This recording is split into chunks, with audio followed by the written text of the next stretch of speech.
Hello everybody and welcome back. Thank you very much for joining me.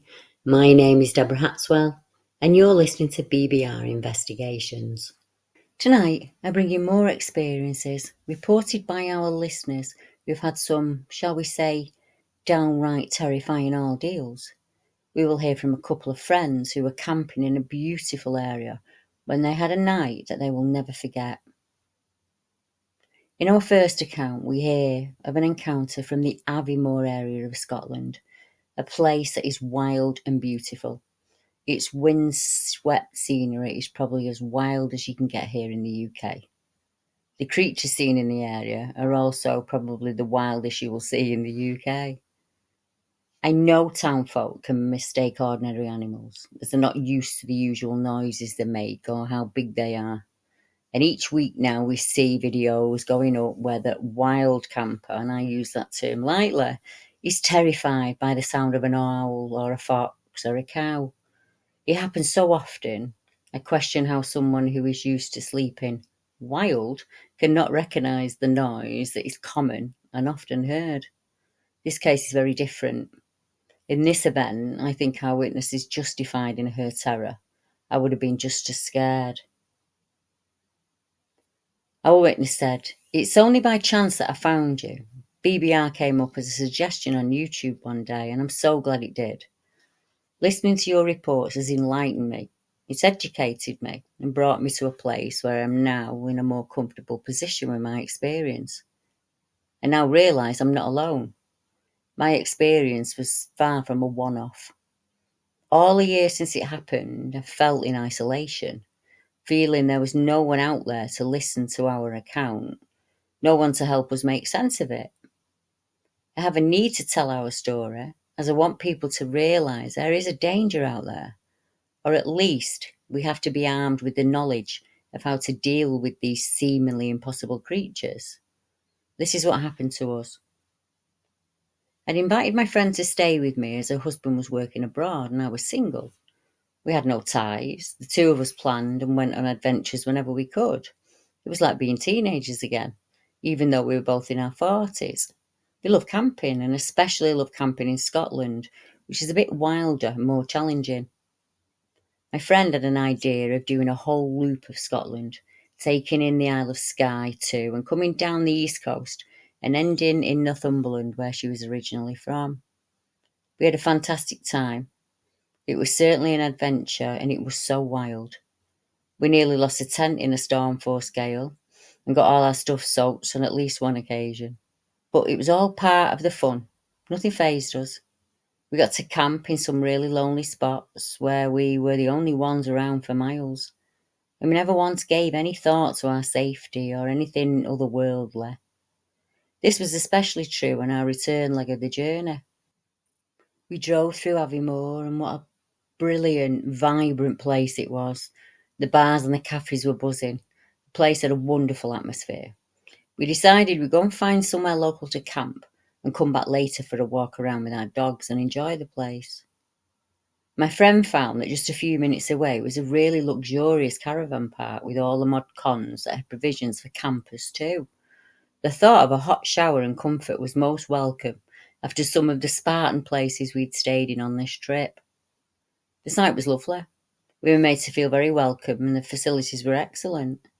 There was a choice of camping in a large flat camping ground, or they had newly set up U-shaped bays edged with what I would call Christmas trees as a shelter, large enough to put your car, tent and then some other things in. We took our dogs for a walk and the scenery was gorgeous. You could see the Cairngorms and the weather was lovely. We were about a week or two into September by then. By the time the tent was set up and we'd walked the dogs, it was getting towards tea time. So we decided to pop back to Aviemore to soak up some of that atmosphere, grab a curry, which we ate in the car, whilst people watching. It was our way of joining in, as our dogs were too naughty to take into a pub or a cafe. It'd been a lovely day and I was so happy. We had a great time, but now it was time to head back home to the tent. We stopped via the bathrooms. Wow, they were heated and spotless. We got washed, got into our night clothes, popped our hoodies on over the top and took the dogs for the final walk of the night. Back into the car, we drove up the track to the camping bays. And as we pulled up, an inner voice said, "Don't get out of the car. Sleep in here tonight." This was so conscious of the day I'd had. Why would something so negative pop into my head? Yeah, it was dark, but far cosier and safer than many of the places I'd been staying in the past week. I brushed off this negative thought, which had made me feel sick to the stomach, and I convinced myself I must be overtired or something. My goodness, this was a lesson in always trusting your gut instinct. Each night on the trip, we got into a pattern that once we'd settled the dogs in their beds, we'd sit up chatting for a while and plan the next stage of the journey.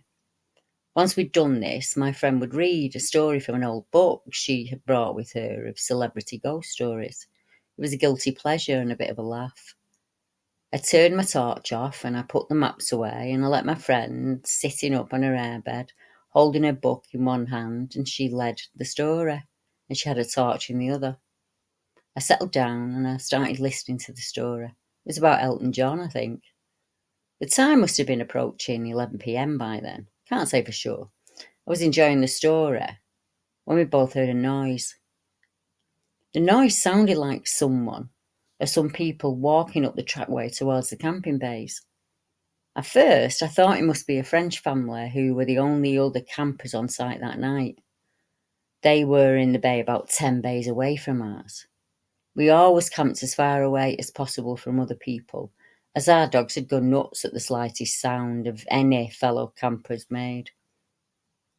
Within a split second, I recognised the sounds were not of voices. It sounded odd, more like a handheld transistor radio. Who on earth would have been playing such a thing out here at this time of night? Within another split second, I realised that the sound was on a loop or repeat.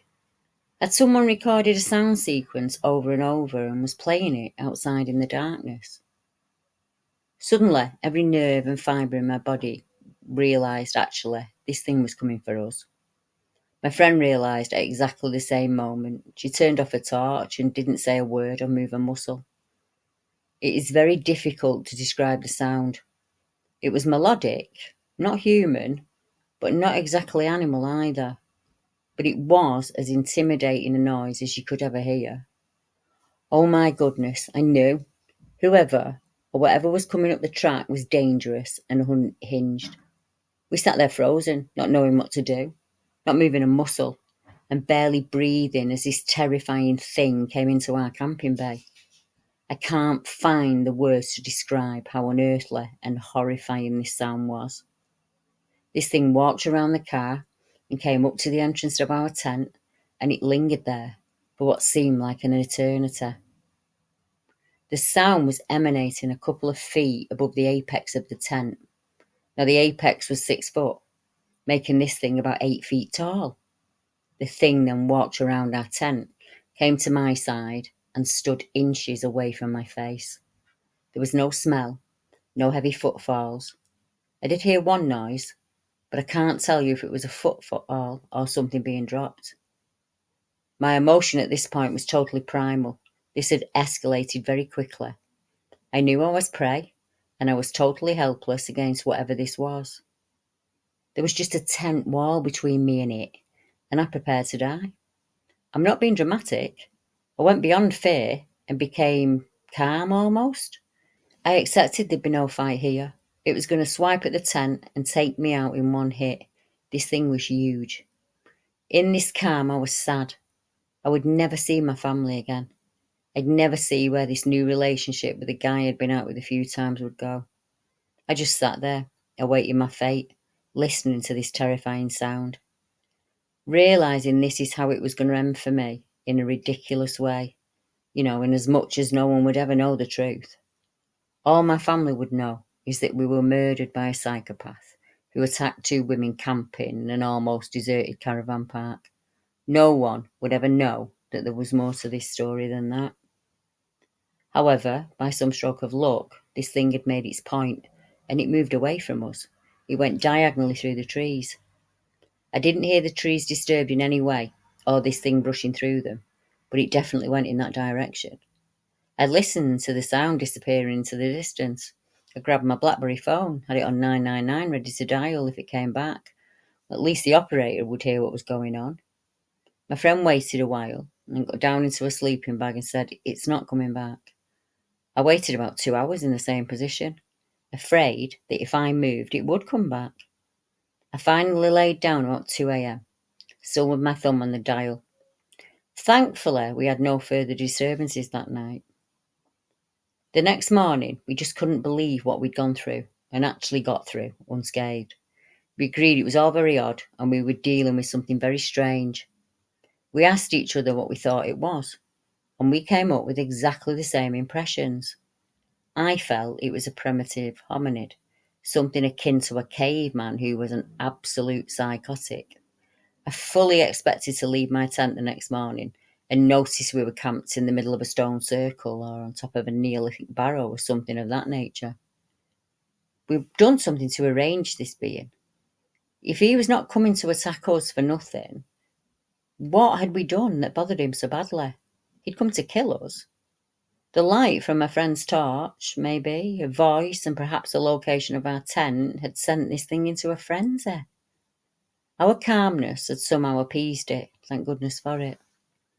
We packed down the tent, went to pay our fees at the camp shop, and the lady who had welcomed us warmly the day before was in the shop that morning, after us settling our bill and thanking her for the lovely stay. My friend just asked if there were any Neolithic burial chambers or stone circles around. She said she didn't know of any. And when my friend told her that something was stalking our tent overnight, she closed down and became defensive. She was clearly hiding something. This had probably happened before. When we returned home, my friend just couldn't rest. Someone out there must know something, she said. To me, this was so fringe that even the Forteans out there would not believe what happened to us. There was no point in pursuing it. She looked for Neolithic remains on the map, and there was nothing listed. We'd both been convinced that there was a Neolithic connection, something from the caveman era anyhow. On my first night home, I went to bed, and I could hear my friend tapping away on a laptop in her room. About 2 a.m, she knocked on my bedroom door. Wake up, she said. Have you ever heard of the Grey Man of Ben MacDo? Half awake, I was a bit annoyed. Why was she asking me about that book Prince Charles had written? No, she said, no, not the old man of Loch Nagar, the Grey Man of Ben MacDo. I said I had no idea what she was talking about and asked her to open my door and put the light on. She had found there were lots of reports going way back of people camping in the Cairngorms and having odd experiences. There was one she read out that was very similar to ours, but we'd been on a cosy campsite, and these men were halfway up Ben MacDo when they had their terrifying encounters.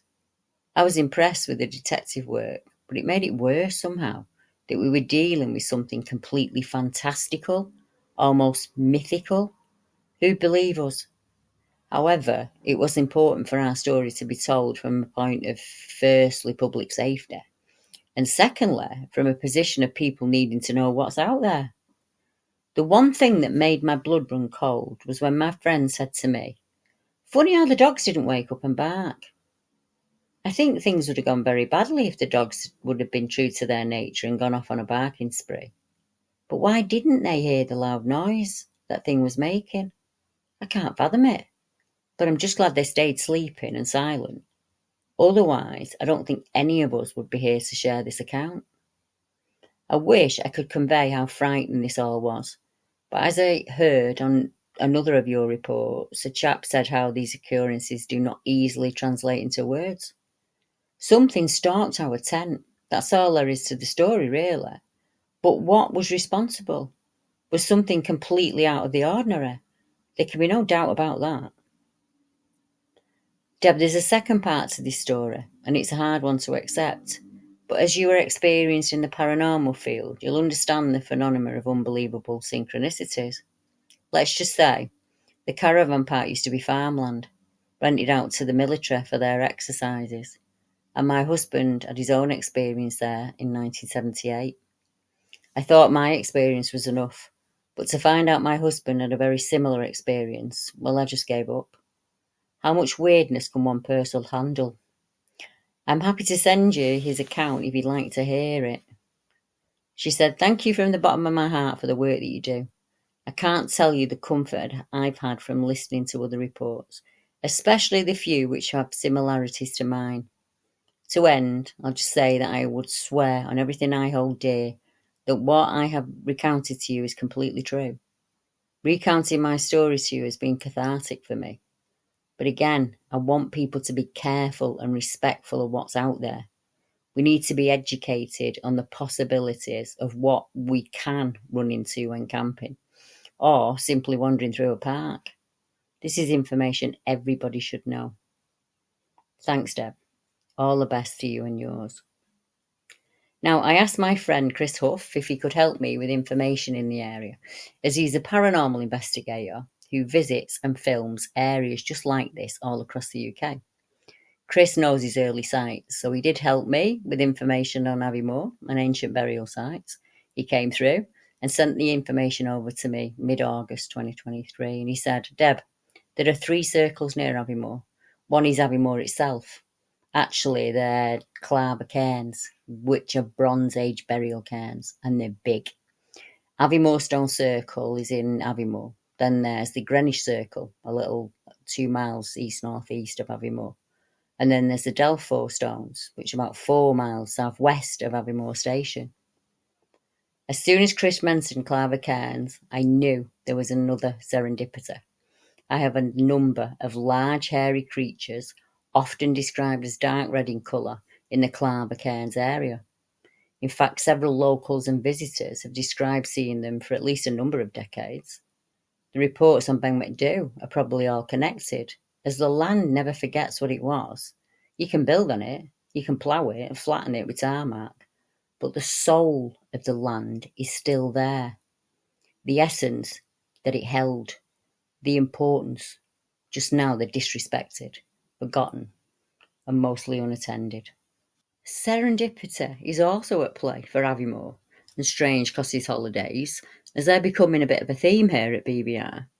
It wasn't too long ago we heard from the family who was staying at a holiday cottage in Deeside when they encountered a creature that stalked the cottage and banged on the window. At night, the mother of the family would hear it walking outside on the gravel. She felt she encountered it when she left the cottage to go to the food freezer, which was kept outdoors. She said she knew if she ran at that point she'd be dead. The sheep on the farm acted strangely, and many of the dogs in the area were excitable and refused to be walked. Then I received a report from Jo, who also experienced something strange after visiting Edinburgh Castle with her husband. After setting off in the car for the next leg of their journey, their enjoyable day changed quickly. Jo said, "At some point in the wee hours, we drove through what seemed like an endless forest and discovered that there were millions of toads all climbing over each other on the road. I've never seen so many toads in one place in my life." Anyway, me being all protective of nature, I got out of the car onto this pitch dark road in the middle of nowhere and tried to move the toads away from the tyres. I was fighting a losing battle. Just at that moment, we heard a branch snap in the forest. It sounded like whatever had stepped on the branch was heavy, and my husband shouted, "I don't like the sound of that. Get back in the car now." I must admit, it made me feel very vulnerable being out there alone on this dark road, as we'd not seen any streetlights in hours. I jumped back in the car and we sped away, slaughtering many of the poor amphibians as we did. It never sat well with me, that. I've often wondered what it was, hiding in the darkness of the forest. Have there been any sightings of any wild men up in the wilderness of Aviemore, especially around 1999-2000? I think, whatever it was, had been attracted to the migrating frogs or toads as a source of food. Now, the area itself has a history of strange encounters and mystery finds. It was here that the famous John Rennie footprints were discovered by climbers. The prints were running across a stretch of snow-covered moorland. Each print was 19 inches long by about 14 inches wide, and there must have been all of 7 feet between each stride. There was no differentiation between a left and right foot, and they proceeded in an approximately single line through the snow. In 2005, in the wilder parts of the valley, another wild camper had a night he'll never forget when he stayed at one of the bothies known as the Darth Hotel. This account came in through an Outdoors Magic camping blog, and it happened in August of 2005. The account is written by the witness themselves, and they said, "I had a really spooky experience one Sunday night. I'd been out on the Cairngorms alone. I decided to spend the night in a bothy, which I've never visited before. I reached the bothy after dark and it was empty. I sorted out my thermostat sleeping bag, my bivvy bag, and I read my book for a while with my head torchlight before turning in for the night. I was awoken at 2 a.m. by the noise of loud conversation, which seemed to be coming from outside. I went out and investigated with my head torch, but there was no one out there to be seen. I got back in bed. I was just getting back to sleep when all of a sudden I heard a series of loud scraping noises, as if someone were dragging heavy furniture around the bothy floor. I flicked on my head torch and the room was empty and the noises stopped. My heart was in my mouth at this stage and I felt really creeped out. I just couldn't sleep after that. To my horror, the noises started up again, only louder this time, as if a heavy wooden object were being dragged around next to my ear. And once again, I flicked on my head torch and the noise suddenly stopped. Well, that was it. I sat up all night and made a speedy exit back to the car at first light. I should add that I'm very used to wild camping by myself.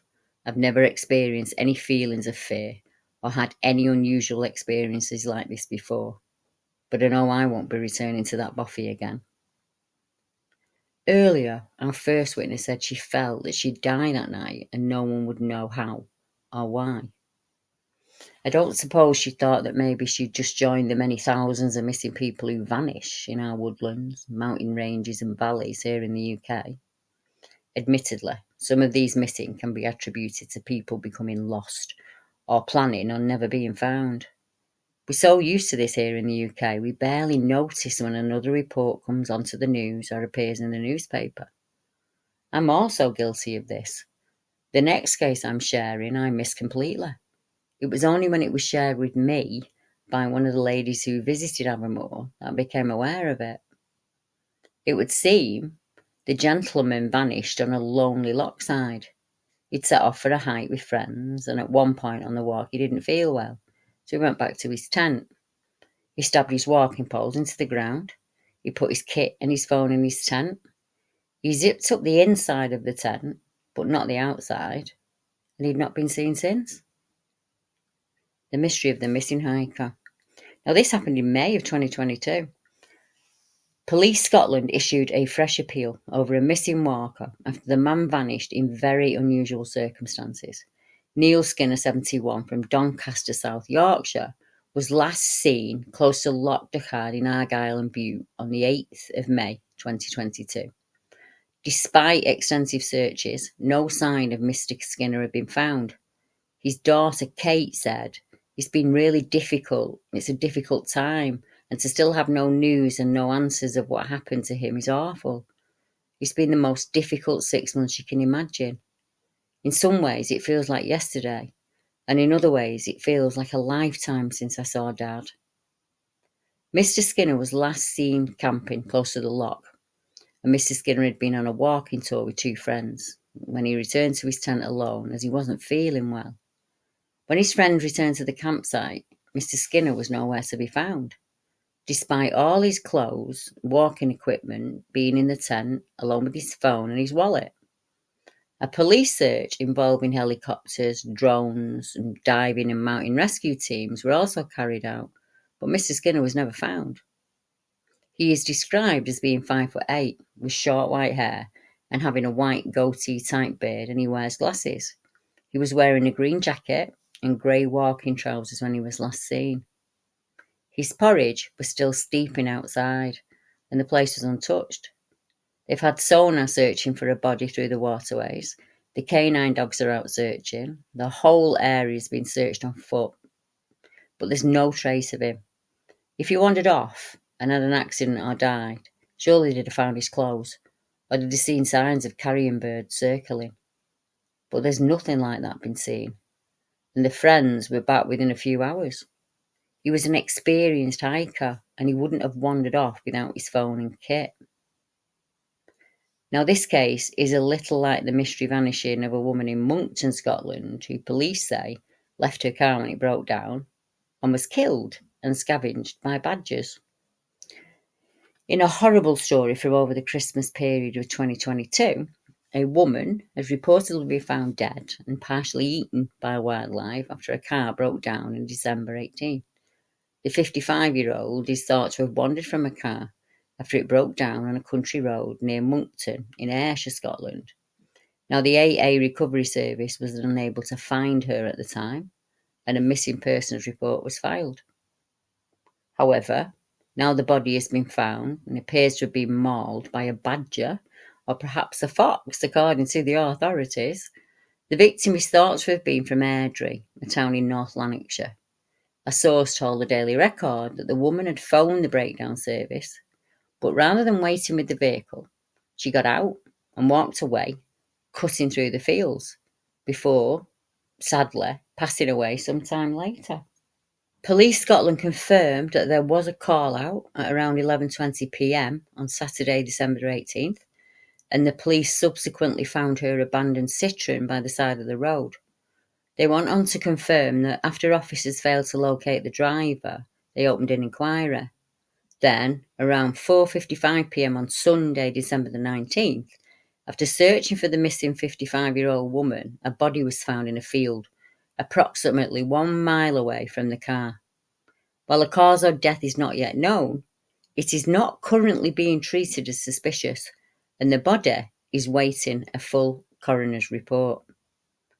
Now, call me a conspiracy theorist if you want, but the whole events listed here just do not make sense.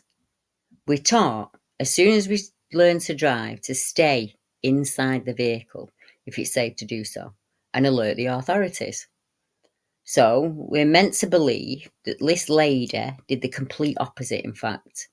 It was not a howling gale or temperatures below freezing. In fact, it was about 8 degrees, and she would have been quite comfortable in the car.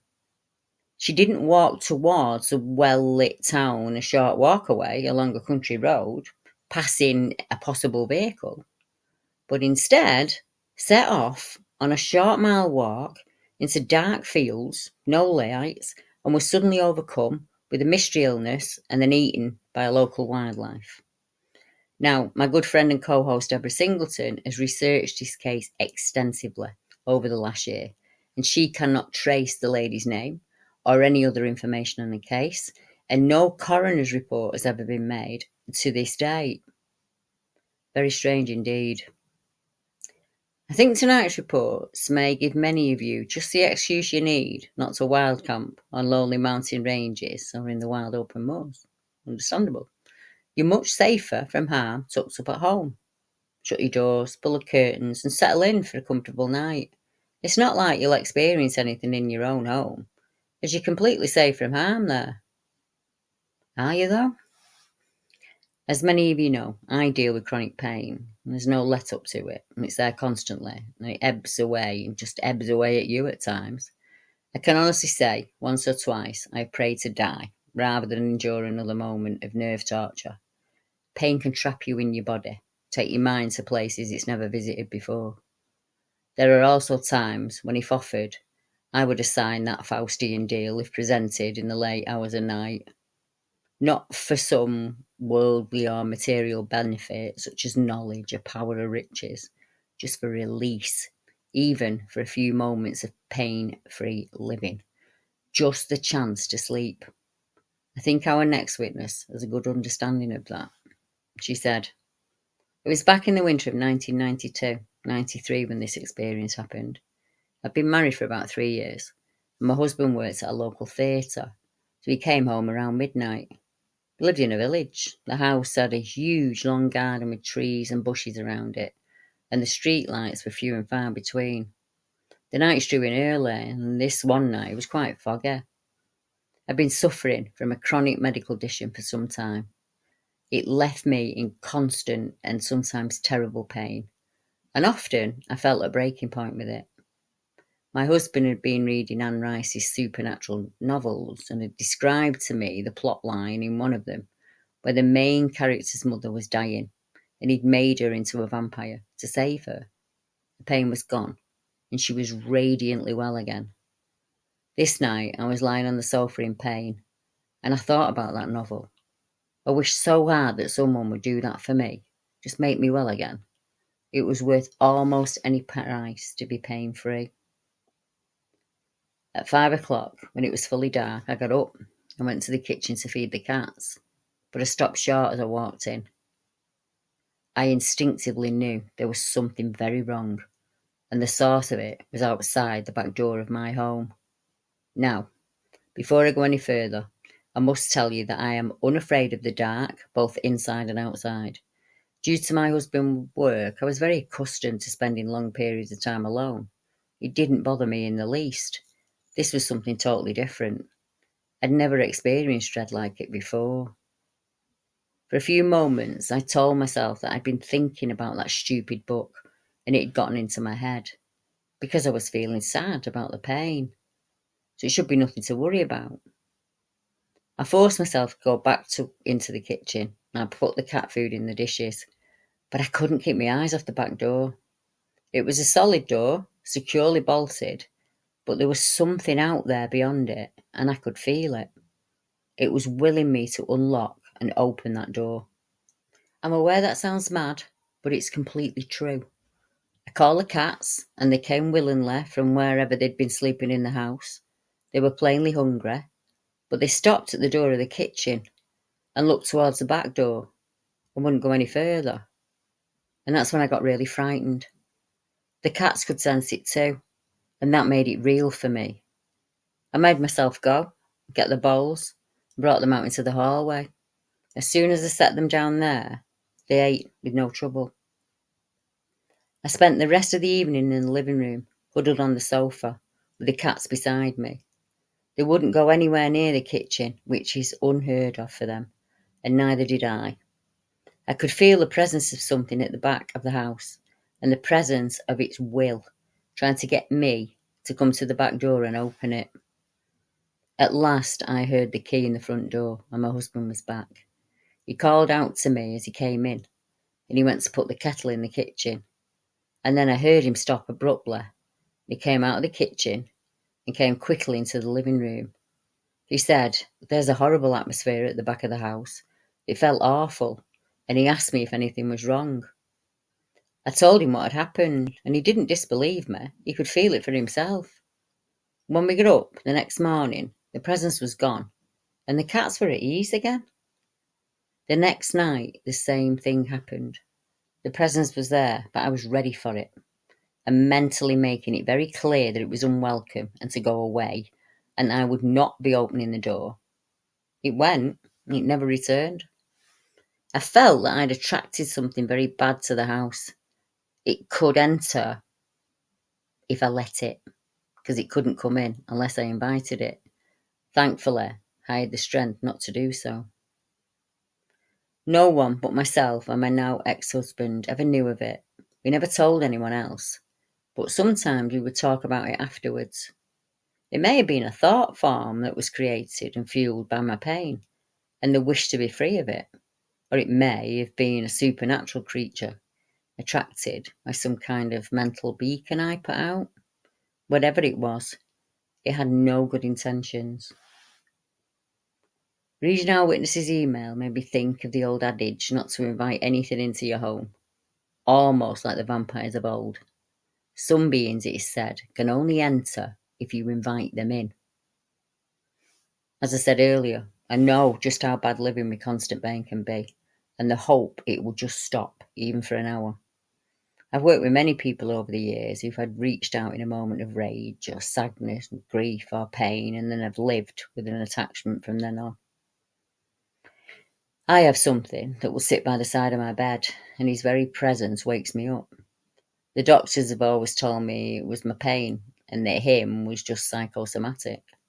They've given me so many meds to cure it, it never went away. But I had this visitor as a child. In fact, he's always been around somewhere. And I was 39 when I had my accident.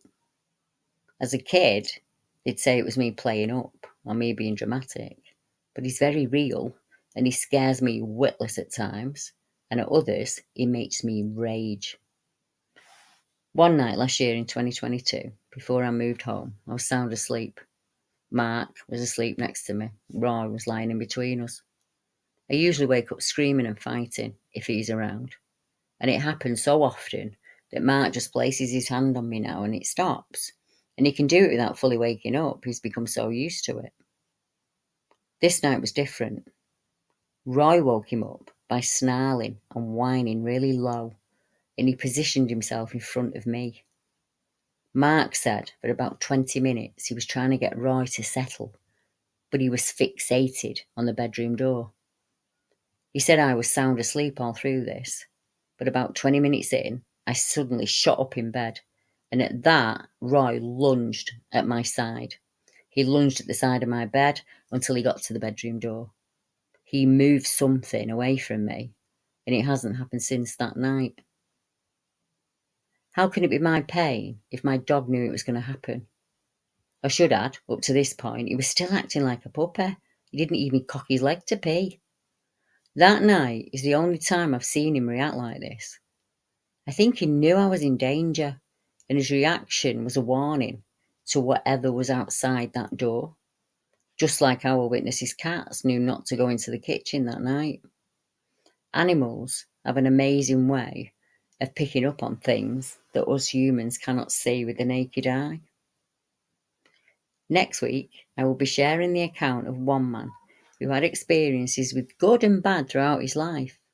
He too had an experience where his dog acted strangely in a place he knew well. He then began to experience strange activity at home, and he was convinced something followed him home that night and started to appear around his property. Until then, look after yourselves and set strong boundaries. I'll be back next week at the same time, and if you wish to hear more experiences like this before they're released, pop across to my Patreon site or check out our website and YouTube memberships. You'll find a link in the description below. Thank you to all our witnesses who have shared with us, and thank you to everybody that's tuned in tonight. Good night, everyone.